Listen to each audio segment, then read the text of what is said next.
മലപ്പുറം കാടാമ്പുഴയിൽ വൻ കുഴൽപ്പണവേട്ട 50 ലക്ഷം രൂപയുടെ കുഴൽപ്പണമാണ് കാടാമ്പുഴ പോലീസ് പിടികൂടിയത്. സംഭവവുമായി ബന്ധപ്പെട്ട് വട്ടപ്പറമ്പ് ചോലക്കൽ സാദിഖലിയെ പോലീസ് അറസ്റ്റ് ചെയ്തു.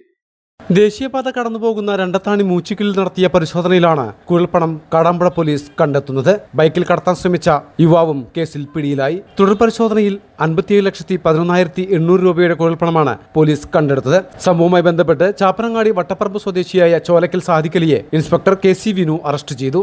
ബഹുമാനപ്പെട്ട മലപ്പുറം SP സാറുടെ രഹസ്യവിവരം കിട്ടിയതിൻ്റെ അടിസ്ഥാനത്തിൽ കാടാമ്പുഴ സ്റ്റേഷനിൽ അറിയിച്ചതിൻ്റെ അടിസ്ഥാനത്തിൽ ഞങ്ങളുടെ സ്ക്വാഡിലെ ടീം അംഗങ്ങളായ സുധാകരൻ SI, ഞാനും അരുണും അതുപോലെ തന്നെ ഉമ്മർ അലിയും ഞങ്ങൾ കാടാമ്പുഴയിലെ രണ്ടത്താണി എന്നുള്ള സ്ഥലത്ത് മൂച്ചിക്കൽ എന്നുള്ള സ്ഥലത്ത് വെച്ചിട്ട് ഹവാല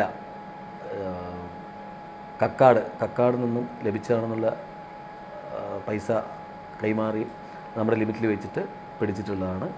57,11,800 രൂപയാണ് കിട്ടിയിരിക്കുന്നത്. അത് നമുക്ക് കാലത്ത് അറസ്റ്റ് ചെയ്യാൻ സാധിച്ചു. ഇത് ഈ മാസത്തെ രണ്ടാമത്തെ വലിയ ക്യാച്ചാണ്.